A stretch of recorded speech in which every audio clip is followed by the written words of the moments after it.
स्वीटो बकरी अपने बच्चे के साथ जंगल में घास चर रही थी। मेरे बच्चे, यहाँ घास छोटी है, मैं थोड़ा आगे बड़ी घास देकर आती हूँ, आप यहाँ छाँव में खड़े हो जाओ।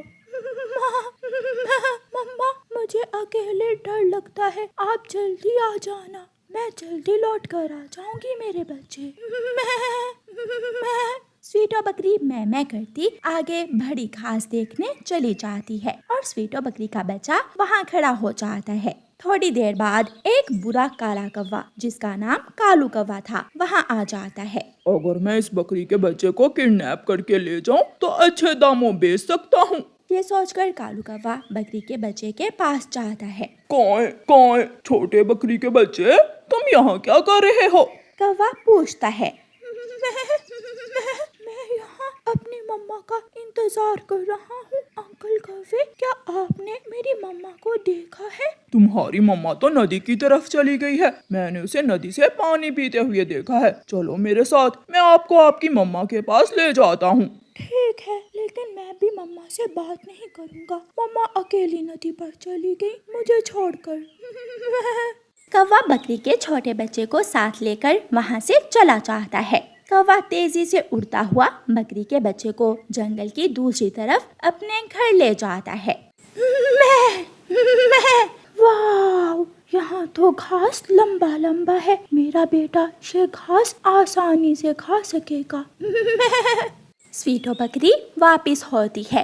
अरे, मेरा बच्चा कहाँ गया? छोटू, मेरे छोटू, तुम कहाँ हो? मेरे बच्चे कहाँ हो?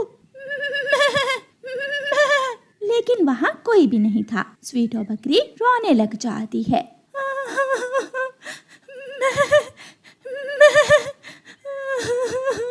मेरा बच्चा कहाँ चला गया? कहीं कोई शेर मेरे बच्चे को तो नहीं? ऐसा नहीं हो सकता। माँ बकरी पागलों की तरह अपने बेटे को ढूंढने लगती है। अंकल, मेरी मम्मा कहाँ है? गोरी, इसे बताओ, इसकी मम्मा कहाँ है? छोटे बकरी के बच्चे, तुम्हारी मम्मा दूसरे जंगल चली गई है। जब रात होगी तो मैं और तुम्हारा चाचा कालू कौवा तुम्हें तुम्हारी माँ के पास छोड़ आएंगे। मम्मा ने ऐसा क्यों किया? मुझे क्यों छोड़ दिया मम्मा ने? तुम्हारी मम्मा दूसरे जंगल में लंबी लंबी घास खाने गई है। चिंता ना करो, मैं कल तुम्हें तुम्हारी मम्मा के पास छोड़ आऊंगी। तोते तोते, मेरा बच्चा कहीं गुम गया है, क्या तुमने मेरे बच्चे को देखा है? बकरी, तुम्हारा बच्चा जरूर इंसानों की बस्ती की तरफ चला गया होगा। इंसानों की बस्ती से किसी बकरी की आवाज सुनकर वो अपनी माँ की आवाज समझ बैठा होगा। हाँ, ऐसा ही होगा। मैं अभी इंसानों की बस्ती की तरफ जाती हूँ। स्वीटो बकरी इंसानों की बस्ती की तरफ चली जाती है। एक किसान अपने खेत में काम कर रहा था। किसान, मेरा छोटा बच्चा छोटू नाम है उसका, वो कहीं खो गया है, क्या आपने उसे कहीं देखा है? नहीं बकरी, मैंने तो नहीं देखा। हाँ, मेरे बाड़े में मेरी बकरी खड़ी है, तुम वहाँ जाकर देख लो, शायद तुम्हारा बच्चा बाड़े में ना चला गया हो। स्वीटो बकरी किसान के बाड़े में जाती है, लेकिन वहाँ तो किसान की एक ही बकरी खड़ी थी। बहन बकरी, क्या बात है, आप रो क्यों रही हो? मेरा बच्चा कहीं खो गया है, मैं उसे ढूंढ रही हूँ। अगर जंगल में कोई शेर नहीं है तो कौवों से जाकर पूछो। जंगल में रहने वाले कौवे बहुत चालाक और बुरे होते हैं। कौवे? हाँ, हमारे जंगल में रहने वाले कौवे हैं तो बहुत बुरे। एक बार एक कौवा मेरा बच्चा भी ले गया था, वो तो किसान ने बंदूक चलाकर मेरे बच्चे को बचा ली। स्वीटो बकरी तुरंत वापस मुड़ती है और अपने जंगल की तरफ जाती है। रास्ते में नदी किनारे स्वीटो बकरी को कालू कौवा बैठा हुआ मिल जाता है। स्वीटो बकरी कालू कौवे से पूछती है, कालू कौवे, मेरा बच्चा कहाँ है? बच्चा? कौन सा बच्चा? मुझे क्या मालूम। मेरा बच्चा कहीं खो गया है। अगर मेरा बच्चा तुम्हारे पास है तो मुझे वापस दे दो, मैं मर जाऊंगी, मैं अपने बच्चे के बिना मर जाऊंगी। जा किसी और से जाकर पूछ, दिमाग मत खराब कर मेरा। ऐसे कहते हुए कालू कौवा वहाँ से उड़ जाता है और स्वीटो बकरी वहाँ से रोती हुई चली जाती है। रात हो जाती है। कालू कालू जी, रात हो गई है, चलो हम इस बच्चे को तुम्हारे मामा जी के पास छोड़ आते हैं और फिर कल वहाँ से ही कसाई इंसान को बेच देंगे। रुको, मैं एक बार बाहर निकल कर देख लूं। कालू कौवा घर से बाहर निकलकर देखता है। वो आगे पीछे हर तरफ देखता है। गौरी आ जाओ, बाहर कोई नहीं है। गौरी कौवी बकरी के बच्चे को ले आती है और दोनों कौवे बकरी के बच्चे को साथ लेकर अपने मामा जी के जंगल की तरफ चल देते हैं। अपने घर की खिड़की में से रानो चिड़िया सब देख रही थी। इतनी रात के ये कौवे बकरी के बच्चे को कहाँ लेकर जा रहे हैं? मम्मा, ये तो स्वीटो आंटी का बच्चा है, हमें जल्दी से स्वीटो बकरी आंटी को बताना चाहिए, उसका बच्चा कल से गुम है। फिर रानो चिड़िया जल्दी से स्वीटो बकरी के पास जाती है। स्वीटो बकरी अपने बड़े पेड़ के नीचे खड़ी रो रही थी। स्वीटो स्वीटो जल्दी चलो, तुम्हारा बेटा उन कौवों के पास है। ये सुनकर स्वीटो खुश हो जाती है। चिड़िया मेरी मदद करो, मुझे बताओ वो कहाँ है। फिर चिड़िया स्वीटो बकरी को साथ लेकर कौवों के पास पहुंच जाती है। बकरी का बच्चा अपनी मम्मा को देखकर उसके पास आ जाता है। मम्मा, आप कहाँ चली गई थी? मैंने आपको बहुत ढूंढा। मैं आ गई हूँ मेरे बच्चे। कौवो, तुमने मेरा बच्चा किडनैप करने की कोशिश की, तुम्हें इसकी सजा जरूर मिलेगी। नहीं नहीं, हम तो जंगल घूमने जा रहे थे। स्वीटो, इन कौवों को अपने सींगों पर बिठाकर जंगल घुमाओ। फिर स्वीटो बकरी अपने तेज सींगों से कौवों की खूब पिटाई करती है और अपने बच्चे को सुरक्षित अपने साथ ले जाती है। प्यारे दोस्तों, इस कहानी को लाइक, अपने दोस्तों के साथ शेयर और चैनल को सब्सक्राइब करना बिल्कुल मत भूलना। आपका धन्यवाद। रानो चिड़िया अपने दोनों बच्चों के साथ अपनी माँ वाले जंगल जा रही थी। दोनों बच्चे बहुत खुश थे क्योंकि वो काफी देर बाद अपनी नानों के घर जा रहे थे। रास्ते में एक जगह जाकर उन्हें भूख लग जाती है और वो सब नदी किनारे रुक जाते हैं। उनके पास एक थैली में खाना था। माँ चिड़िया थैली खोलती है। मम्मा, पहले मुझे दाना दे दे, मुझे बहुत भूख लगी हुई है। मम्मा, पहले मुझे दाना दे, मुझे ज्यादा भूख लगी है। बच्चों, ऐसे नहीं करते, खाना आपके सामने है, ज्यादा देर नहीं है खाने में, लेकिन ऐसे में सब्र से काम लेते हैं। फिर माँ चिड़िया अपने बच्चों को खाना देती है और दोनों बच्चे खाना खाने लगते हैं। थोड़ी देर बाद एक कौवा वहाँ आ जाता है और आकर रानो चिड़िया से कहता है, चिड़िया चिड़िया, मैं भूखा कौवा हूँ, मेरी मदद करो, मुझे दाना दे दो। कौवा ऐसे मुंह बनाकर बात करता है कि रानो चिड़िया को कौवे पर दया आ जाती है। कौवे भैया, हम तो यात्री पक्षी हैं, हमारे पास दाना थोड़ा है, लेकिन फिर भी मैं तुम्हें 2-4 दाने दे देती हूँ। जब चिड़िया अपनी थैली से दाना निकाल रही थी तो कौवा घूर घूर कर देख रहा था। चिड़िया कौवे को 2 दाने दे देती है। कौवा वो दाने ले लेता है और चिड़िया से कहता है, धन्यवाद दयालु चिड़िया, तुम बहुत अच्छी हो। कौवा ऐसे कहते हुए वहाँ से चला जाता है। बच्चों, दाना खा लिया, पानी पी लिया, अब हमें आगे का सफर करना चाहिए। मम्मा, अभी नानू का घर कितनी दूर है? वो सामने वाले बड़े बड़े पेड़ों की दूसरी तरफ जाना है हमें, ज्यादा दूर नहीं है अब आपकी नानू का घर। वो सब दोबारा उड़ते हैं। वो ताज़ा दम थे। दाना पानी खाने के बाद वो और भी तेज उड़ रहे थे। जल्दी चलो गौरी, जल्दी चलो, उनके पास और भी दाना है, हम जल्दी से जाकर उनसे दाना छीन लेते हैं। कालू जी, तुमने दाना खा लिया और मेरे पेट में भूख से चूहे दौड़ रहे हैं, इसीलिए तो मैं तुम्हारे पास आया हूँ, जल्दी चलो तुम।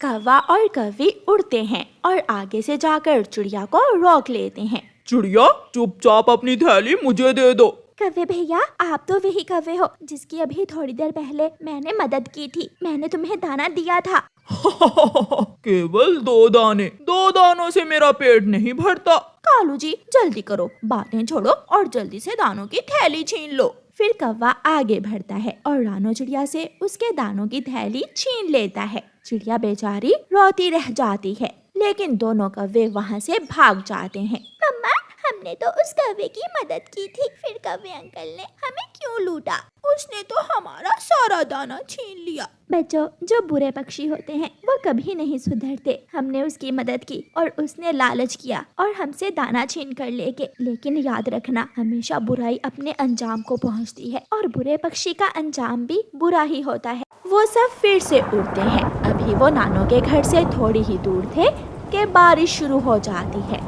वो सब एक पेड़ के नीचे बैठ जाते हैं। वो सब बारिश से भीग रहे थे। मम्मा मम्मा, मुझे ठंड लग रही है। मुझे भी ठंड लग रही है। बच्चों, अब मैं क्या कर सकती हूँ? प्रकृति के कामों में किसी का जोर नहीं है। मौसम जैसा भी है, अब तो हमें यहाँ बैठकर बारिश के रुकने का ही इंतजार करना होगा। थोड़ी देर बाद म्याऊ म्याऊ करती हुई एक बिल्ली वहाँ आ जाती है। म्याऊ म्याऊ। चिड़िया चिड़िया, तुम यहाँ बैठी बारिश में क्यों भीग रही हो? आओ मेरे साथ, मेरे घर आओ। छत मिलेगी, दाना मिलेगा, पानी मिलेगा। म्याऊ। छी छी, हट, दूर हट जा मेरे बच्चों से। अगर पास आई तो डंडे से मारूंगी। हम यहाँ ही ठीक है, हमने दाना भी खा लिया है और पानी भी पी लिया है। भलाई का तो जमाना ही नहीं है। मैं तो बच्चों को यहाँ बारिश में भीगता देखकर यहाँ आई थी। म्याऊ। काली बिल्ली वहाँ से चली जाती है। मम्मा, क्या ये काली बिल्ली हमें खाने आई थी?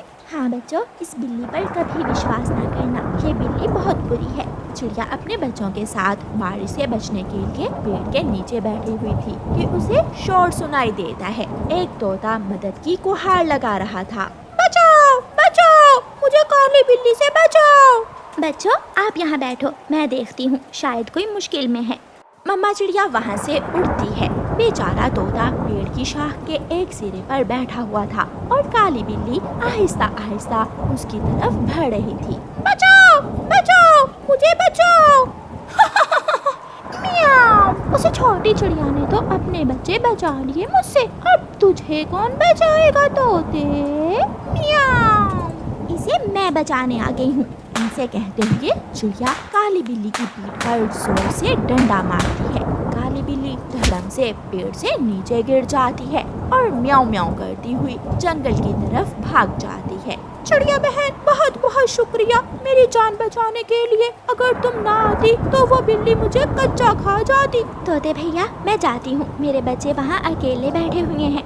फिर चिड़िया वापस जाती है। थोड़ी देर बाद बारिश भी रुक जाती है और रानो चिड़िया अपने बच्चों को साथ लेकर आगे का सफर शुरू करती है। वो सब सुरक्षित नानो के घर पहुंच जाते हैं। नानो ने उनके लिए गरम गरम खिचड़ी बनाकर रखी हुई थी। नानो नानो, वो कौवा और काली बिल्ली बहुत बुरे थे। हाँ बेटी, इस जंगल में ऐसे कौवे और बिल्लियां रहते हैं जो अपने फायदे के लिए दूसरों को नुकसान पहुंचाते हैं। इसलिए हमें हमेशा उनसे सावधान रहना चाहिए और हमेशा अपने बड़ों की बात मानकर हर कदम सोच समझ कर उठाना चाहिए। नाना और मम्मा, हम भी हमेशा अपने बड़ों की बात मानेंगे और ठीक समय पर ठीक फैसला करेंगे। फिर वो सब मिलकर खिचड़ी खाते हैं। अपने टूटे हुए घोंसले में बैठा कालू कौवा गीत गा रहा था। मैं हूँ काला कौवा, कालू मेरा नाम, नाचूं गाऊं दिन भर सोना मेरा काम, ला ला ला ला ला ला।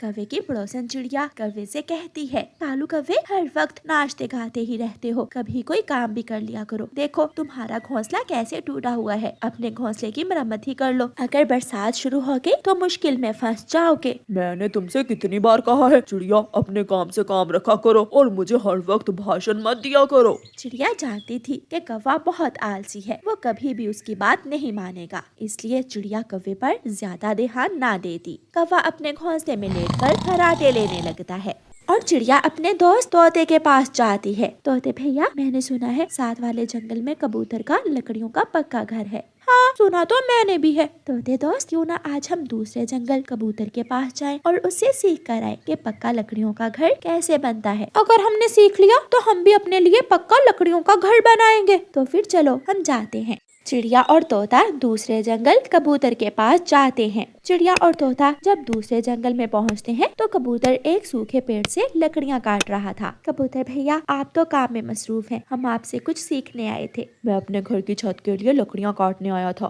कबूतर दोस्त, हम भी लकड़ियों का पक्का घर बनाना सीखने आए थे, कि आप हमें भी बताएंगे कि पक्का लकड़ियों का घर कैसे बनाते हैं। हाँ क्यों नहीं, मैं ये लकड़ियाँ उठा लूँ, आप मेरे साथ चलें। कबूतर अपनी काटी हुई लकड़ियाँ उठा लेता है और चिड़िया और तोते को अपने साथ ले जाता है।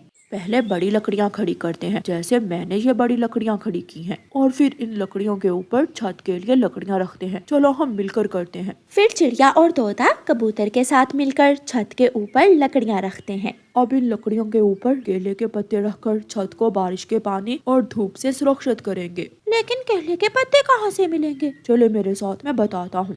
फिर कबूतर तोते और चिड़िया को पुराने कुएं के पास ले जाता है जहाँ एक केले का पेड़ था। इस पेड़ से मैं अपने घर की छत के लिए पत्ते लेकर जाऊंगा। कबूतर भैया, लेकिन हमारे जंगल में तो ऐसा कोई पेड़ नहीं है। आप भी अपना घर बनाने के लिए इसी पेड़ से पत्ते ले जा सकते हैं। हमने बाकी का काम सीख लिया। कबूतर दोस्त, अगर आप इजाजत दें तो हम अपने लिए भी इसी पेड़ से कुछ पत्ते तोड़ लें। हाँ हाँ, आप ले सकते हो। फिर चिड़िया और तोता भी उस पेड़ से कुछ पत्ते तोड़ लेते हैं। चिड़िया और तोता अपने जंगल वापस आ जाते हैं। तोते भैया, एक बार मैं अपने पड़ोसी कालू कौवे से भी पूछ लूं, अगर वो भी हमारी मदद करेगा तो हम उसे भी अपने पक्के लकड़ियों के घर में आने देंगे। फिर चिड़िया कौवे के पास जाती है। कौवा अपने घोंसले में लेटा हुआ था। मैं हूँ काला कौवा, कालू मेरा नाम, नाचूं गाऊं दिन भर सोना मेरा काम। कौवे भैया, अब उठ जाएं। सोने के अलावा और कोई दूसरा काम भी कर लिया करे। जो मजा दिन रात सोने में आता है वो काम करने में नहीं आता। मैं और तोता कबूतर से पक्का लकड़ियों का घर बनाना सीख कर आए हैं। चले हम सब मिलकर अपने लिए पक्का लकड़ियों का बड़ा घर बनाते हैं। काम, और वो भी मैं करूं? ना बाबा ना, मुझसे काम वाम नहीं होगा। जाओ और मुझे सोने दो। कौवा फिर से सो जाता है और खर्राटे लेने लगता है। चिड़िया चली जाती है और तोते से कहती है, तोते भैया, वो कौवा तो मेरी एक नहीं सुनता। हमें सारा काम खुद ही करना होगा। जब बरसात आएगी तो फिर उस कौवे को पता चलेगा। चिड़िया रानी, आप लकड़ियाँ इकट्ठी करें और मैं हम दोनों के लिए भोजन ले आता हूँ। हाँ, हम ऐसा ही करेंगे। ऐसे काम आसान हो जाएगा। तोता भोजन लेने चला जाता है और रानो चिड़िया सूखे पेड़ से लकड़ियाँ काटने लगती है। वो दिन भर काम करते हैं। तोता घने जंगल में जाता है। घने जंगल में नदी के पास ढेर सारा अनाज था। यहाँ तो अनाज ही अनाज है। मैं यहाँ से अनाज ले जाता हूँ और फिर कल हम दोनों मिलकर ये अनाज अपने घर में जमा कर लेंगे। चिड़िया ने भी कबूतर की तरह का पक्का लकड़ियों का घर बना लिया था। तोते भैया, कैसा लगा घर? रानो चिड़िया, ये घर तो बहुत सुंदर है। ये सुरक्षित रखेगा हमें बरसात से और गर्मियों की तेज धूप से। चले हम अपने नए घर में बैठकर भोजन खाते हैं। ऐसे तोता और चिड़िया अपने नए घर में बैठकर भोजन खाते हैं। कालू कौवे को जब भूख लगती है तो वो अपने घोंसले से निकलता है और कहीं से एक दो दाने ढूंढकर खा लेता है। पेट तो भर गया, अब मैं जाकर सो जाता हूँ। दूसरे दिन तोता चिड़िया से कहता है, चिड़िया रानी, नदी के पास अनाज है। हम दोनों वो अनाज अपने घर में लाकर जमा कर लेते हैं। अगर बरसात शुरू हो गई तो वो अनाज हमारे काम आएगा। तोते भैया, आसमान की तरफ देखो, काले बादल छा रहे हैं। मुझे ऐसा लग रहा है कि शाम तक बारिश भी जरूर आ जाएगी। तोता और चिड़िया नदी पर जाते हैं और वहाँ से अनाज इकट्ठा करने लगते हैं। पागल पागल पक्षी, क्या जरूरत है इस अनाज को घर ले जाने की? जब भूख लगे तो हम यहाँ आकर अनाज खा लेंगे। अगर बरसात शुरू हो गई तो नदी का पानी नदी से बाहर आ जाएगा और सारा अनाज पानी में डूब जाएगा। फिर कहाँ से लोगे तुम अनाज? चार बादल के आए चिड़िया, तुम तो परेशान ही हो गई। मुझे देखो, सारा दिन मौज मस्ती करता हूँ, नाचता हूँ, गाता हूँ। चिड़िया, इस कौवे की बातों को छोड़ो, हमें अपना काम करना है। चिड़िया और तोता वो अनाज अपने घर ले जाते हैं